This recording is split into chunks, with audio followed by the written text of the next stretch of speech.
Elon Musk a levé le voile sur quelque chose que Washington ne veut pas que vous voyiez. Un enchevêtrement complexe de fraude, de gaspillage et d'excès administratifs qui alimente discrètement tout un écosystème politique. Et maintenant, il promet d'y mettre fin. Ce qui a commencé par quelques tweets sur le nettoyage de la sécurité sociale s'est transformé en une véritable tempête politique. Car Musk ne se contente pas de parler de fraude, il menace le système qui en profite. Des contrats fédéraux gonflés aux organisations à but non lucratif, noyés dans l'argent des contribuables, des emplois de consultants obscurs aux postes gouvernementaux qui existent pour la loyauté politique et non pour la performance, Musk dénonce tout cela. Et pour les démocrates qui dépendent de ce système pour maintenir le contrôle, pour les démocrates, il s'agit d'une attaque directe contre les piliers fondamentaux de l'État américain moderne, et d'un jeu de pouvoir susceptible de redéfinir les priorités politiques et économiques du pays pour une génération.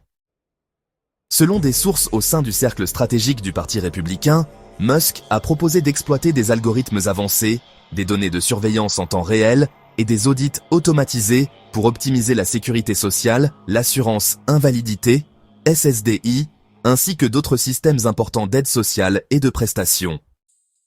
L'idée est d'appliquer la pensée Silicon Valley aux programmes gouvernementaux pléthoriques, de les traiter comme des applications défaillantes ou des systèmes corrompus qui peuvent être débogués, rationalisés et optimisés sans pitié. À première vue, cela ressemble à une réforme. Qui ne voudrait pas d'un gouvernement qui gaspille moins d'argent? Mais c'est là que ça devient explosif. Les propositions de Musk vont bien au-delà des simples réductions de coûts. Sa vision s'aligne sur un changement idéologique plus profond au sein de l'administration Trump. Une conviction que le système de protection sociale américain n'est pas seulement inefficace, mais fondamentalement défaillant, corrompu et exploité par des profiteurs, des bureaucrates et des idéologues progressistes. Si vous avez suivi l'actualité récemment, vous avez peut-être remarqué quelque chose d'étrange. Chaque fois qu'Elon Musk mentionne la réforme de la sécurité sociale ou la fraude, une vague d'indignation semble éclater, surtout à gauche. Mais si l'on creuse un peu, il devient clair qu'il ne s'agit pas seulement de divergences politiques ou de théâtre politique. Il s'agit de quelque chose de bien plus important. Il s'agit de la peur, une peur réelle et croissante que la croisade de Musk ne révèle au grand jour un système qui perd de l'argent en silence depuis des décennies. Et cette peur, elle n'est pas irrationnelle. Parce que si la raison est que la fraude est aussi profonde et structurelle qu'il le prétend, les conséquences ne seront pas seulement embarrassantes, elles seront sismiques. Commençons par la défense habituelle. Les démocrates et de nombreux bureaucrates soutiennent que la fraude à la sécurité sociale, en particulier dans les programmes comme l'invalidité de la sécurité sociale, SSDI, et le supplément de sécurité du revenu, SSI, est minime, moins d'1%, disent-ils. Il s'agit principalement d'erreurs honnêtes ou de légers dérapages administratifs. Rien qui ne justifie l'inquiétude. Mais voilà le hic, plus personne n'y croit vraiment. Pas lorsque la SSA admet avoir versé 11 milliards de dollars en trop en une seule année. Pas lorsque des organismes de surveillance découvrent régulièrement des cas où des personnes perçoivent des prestations tout en travaillant au noir, ou que des demandes restent sans examen pendant des années. Pas lorsque des industries entières ont émergé pour aider les gens à naviguer dans les demandes d'invalidité, souvent en frôlant les limites de l'éthique. Les statistiques officielles pourraient montrer une petite fuite. Mais des gens comme Musk disent que tout le tuyau est en train de pourrir. C'est là que les choses deviennent gênantes.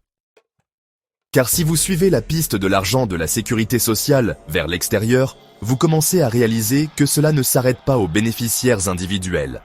Cela circule à travers un vaste réseau complexe d'entrepreneurs, de consultants, d'associations, de programmes communautaires, de centres de recherche et de bureaucratie au niveau des États. Tous, directement ou indirectement, payés par le même robinet gouvernemental. Ceci n'est pas une conspiration, c'est simplement comme les choses ont évolué. Mais le résultat est indéniable. Il existe tout un écosystème politique et économique qui dépend du maintien du statu quo. Pensez-y, les sous-traitants externes engrangent des milliards à gérer les systèmes de prestations et les programmes de sensibilisation. Les bureaux de la diversité, de l'équité et de l'inclusion, les groupes de défense des droits et les instituts de recherche obtiennent des subventions régulières pour étudier les questions liées à l'aide sociale, à la pauvreté et aux inégalités. Les syndicats représentant les travailleurs fédéraux et des États perçoivent des cotisations provenant d'emplois qui existent en grande partie à cause de programmes excessivement coûteux. Les campagnes politiques, surtout à gauche, sont souvent financées, légalement, par le biais de réseaux de donateurs liés à ces mêmes programmes et institutions. Soyons clairs, personne à Washington ne défend la fraude ouvertement. Personne ne dit « oui, gardons les fausses demandes d'invalidité et les milliards de trop perçus ». Bien sûr que non. Mais lorsque Musk suggère d'utiliser l'IA pour auditer les bénéficiaires en temps réel, ou de geler les paiements signalés par des systèmes automatisés, ou de supprimer des programmes qui ne prouvent pas leur valeur, c'est là que les cris commencent. Pourquoi ? Parce que la vraie crainte n'est pas d'arrêter la fraude. La vraie crainte est de savoir ce qui sera également révélé en cours de route. À Washington, ce que nous appelons gaspillage n'est pas seulement une mauvaise comptabilité, c'est une monnaie d'échange. C'est ainsi que l'influence s'achète, que les alliés sont récompensés, que les votes sont assurés. Cet argent ne disparaît pas dans un trou noir. Il circule, stratégiquement, dans les bonnes poches. Des organismes à but non lucratif qui servent aussi de machines de campagne politique. Des consultants avec des contrats à 7 chiffres et 0 résultat. Des programmes communautaires qui existent sur le papier, mais jamais dans la pratique. Des agences d'État remplies d'employés dont la loyauté est politique et non professionnelle. C'est un vaste réseau enchevêtré. Et Musk ne se contente pas de le pointer du doigt, il menace de le débrancher. L'écosystème qui dépend du gaspillage, il faut comprendre à quel point c'est profond. Pendant des décennies, le gouvernement fédéral s'est transformé en une bête tentaculaire. Des agences au sein d'agences, des couches et des couches de supervision, de sensibilisation, de formation, d'analyse, de recherche, de la formation à la diversité, du coaching en sensibilité, de l'assistance technique et de l'harmonisation des équités. Chaque année, davantage d'argent, davantage d'emplois, davantage de subventions, davantage de complexité. Mais voici le sale secret. Une grande partie de ce système n'existe pas pour résoudre des problèmes, mais pour se financer lui-même. Cet écosystème emploie des dizaines de milliers de personnes qui dépendent maintenant de ces dépenses pour leur carrière, leurs identités, leur influence politique. Des secteurs entiers, le milieu universitaire, le monde associatif, la fonction publique, se nourrissent des fonds publics. Et ils sont protégés non pas par les résultats, mais par l'idéologie. Alors, quand Musk arrive et dit « traitons le gouvernement comme un logiciel », ce qu'ils entendent, c'est « supprimons tout ce qui ne fonctionne pas ». Et ils savent exactement ce que cela signifie. Musk ne joue pas le jeu politique, et c'est bien là le danger. Voici ce qui rend tout cela plus dangereux, pour eux. Elon Musk n'est pas un politicien. Il n'a pas besoin de vote. Il ne dépend pas de donateurs. Il ne doit de faveur à personne. Il n'opère pas sur un cycle de 4 ans, il opère sur une vision. Et contrairement aux réformateurs du passé, qui ont fait du bruit puis se sont rétractés, Musk a réellement les outils pour y parvenir. Il possède Starlink, qui pourrait devenir l'épine dorsale numérique de la surveillance, de l'audit et de la communication gouvernementale. Il contrôle X, anciennement Twitter, la nouvelle Agora, où il peut façonner et dominer les discours en temps réel. Grâce à SpaceX et Tesla, il est déjà intégré aux infrastructures critiques, aux contrats de défense et à la politique des énergies vertes. Et avec ses projets émergents dans l'IA, il construit les systèmes qui pourraient rendre l'audit, le suivi et l'optimisation gouvernementaux entièrement automatisés et d'une efficacité redoutable. Ceci n'est pas juste de l'influence, c'est un levier. Et les démocrates le savent, parce qu'une fois que le premier fil est tiré, la véritable panique ne concerne pas uniquement la sécurité sociale. Ce n'est que le point de départ. Si Musk prouve que des milliards sont gaspillés ou détournés par la fraude, des trop perçus et des contrats gonflés, cela déclenche un effet domino. Les gens commencent à poser des questions plus difficiles. Ils cessent de faire confiance aux chiffres. Ils se tournent vers d'autres ministères, d'autres programmes. Ils exigent des audits, de la responsabilité, de la transparence. Ils réalisent à quel point l'administration publique existe pour se servir elle-même, et non le public. Et une fois que ce rideau est levé, ce ne sont pas seulement les politiques qui changent, c'est tout le récit qu'on nous a servi sur le gouvernement ces 40 dernières années. C'est ce que l'establishment craint le plus. Pas le langage de Musk, pas son IA, pas même ses alliances. Ils craignent qu'il ne réveille les consciences, qu'il leur montre à quel point la corruption est profonde, qu'il les fera remettre en question tout le système, et c'est pourquoi ils essaient de l'arrêter. C'est pourquoi vous assistez à cette riposte coordonnée, les articles à charge, les commentateurs qui qualifient Musk de dangereux, d'imprudent, d'autoritaire.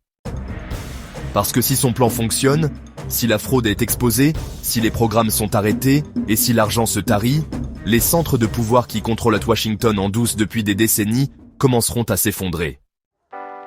Et sans cet argent, ce gaspillage, cette inflation, ils perdent la machine. Alors non, il ne s'agit pas de la sécurité sociale. Il ne s'agit même pas d'Elon Musk. Il s'agit d'un système qui fonctionne sans contrôle. Et quelqu'un a enfin le courage et les outils de le démanteler. Et une fois que cela commence, il n'y a pas de retour en arrière possible. Soyons clairs, Elon Musk ne propose pas de simples ajustements. Il ne parle pas de rationaliser des formulaires ou d'améliorer des manuels de formation. Il parle de tout auditer, en utilisant l'IA pour détecter la fraude en temps réel, en mettant fin aux contrats des prestataires qui n'apportent pas de valeur mesurable, et en supprimant les programmes inefficaces. Il veut des clauses de temporisation, un renouvellement basé sur la performance, une transparence radicale. En bref, il veut se débarrasser du poids mort. Aux yeux des critiques, cela semble extrême, mais pour des millions de contribuables qui ont vu leur salaire diminuer tandis que les dépenses fédérales explosent, cela ressemble à une prise de responsabilité qui n'a que trop tardé. Et c'est peut-être pour cela que Musk trouve un écho. Car pendant que les politiciens se disputent sur des définitions et des pourcentages, les gens ordinaires voient leurs membres et leurs voisins toucher des allocations tout en conduisant pour Uber, ou entendent parler de contrats de plusieurs milliards de dollars attribués à des entreprises que personne ne connaît. Ils voient la classe moyenne se faire écraser tandis que l'inefficacité s'aggrave sans contrôle. Ils sont las, et Musk, malgré tous ses défauts, dit tout haut ce qu'il pense tout bas. Ce n'est pas juste un débat sur la fraude, c'est un règlement de compte. Pendant des décennies, nous avons construit des systèmes destinés à aider les gens, mais qui se sont lentement transformés en d'énormes machines bureaucratiques qui se nourrissent d'abord elles-mêmes. Maintenant, quelqu'un se demande enfin s'il ne faudrait pas en démolir des parties et recommencer à zéro. Cela effraie les gens, surtout ceux qui ont fait carrière à l'intérieur du système. Et contrairement aux politiciens, Musk n'a pas besoin de gagner des élections ou de rendre des comptes aux électeurs. Son pouvoir provient du capital, des infrastructures et des plateformes, ces outils qui définissent nos vies numériques et économiques. Pour les démocrates, c'est effrayant. Ils craignent un avenir où la gouvernance du style de Musk deviendrait le modèle, hyper efficace, basé sur les données, axé sur le profit et dépouillé des protections sociales que les progressistes ont mis des décennies à construire. Ils craignent que la sécurité sociale ne soit pas la fin de l'histoire. C'est le premier domino. À quoi pourrait ressembler la répression ? Deuxième acte, nettoyer les programmes fédéraux. Si l'on donne un réel pouvoir à Elon Musk, attendez-vous à une campagne massive de nettoyage des programmes fédéraux sous couvert de lutte contre la fraude. Cela pourrait inclure des réexamens, grâce à l'intelligence artificielle, de millions de bénéficiaires de la sécurité sociale et de l'assurance invalidité, SSDI, de nouvelles procédures d'éligibilité strictes, le gel ou la révocation des prestations pour les personnes signalées par les systèmes automatisés, un gel des embauches ou une purge au sein des bureaucraties fédérales, des réductions majeures des subventions aux organisations à but non lucratif et aux groupes de défense des droits et le démantèlement d'agences entières jugées inefficaces ou idéologiques. Ce serait ni plus ni moins qu'une révolution numérique de la gouvernance, conçue non pas autour de la compassion ou de l'équité, mais autour de l'efficacité, de la surveillance et de la perturbation. Pour certains, c'est excitant. Pour d'autres, c'est terrifiant. Le débat sur la fraude à la sécurité sociale ne se limite plus à une simple question de politique. Il s'agit de déterminer qui définira l'avenir du gouvernement américain. Conservons-nous un État-providence tentaculaire, centré sur l'humain, souvent inefficace, conçu pour protéger les plus vulnérables, même avec un coût administratif important ? Ou confions-nous la machine entière à des visionnaires de la technologie et à des ingénieurs milliardaires qui promettent de réparer le système comme ils corrigent les bugs logiciels, avec une logique froide, des audits impitoyables et une automatisation totale. Voilà la question qui se pose en 2025. Et pour Elon Musk, il s'agit peut-être du système le plus important qu'il ait jamais tenté d'obtenir.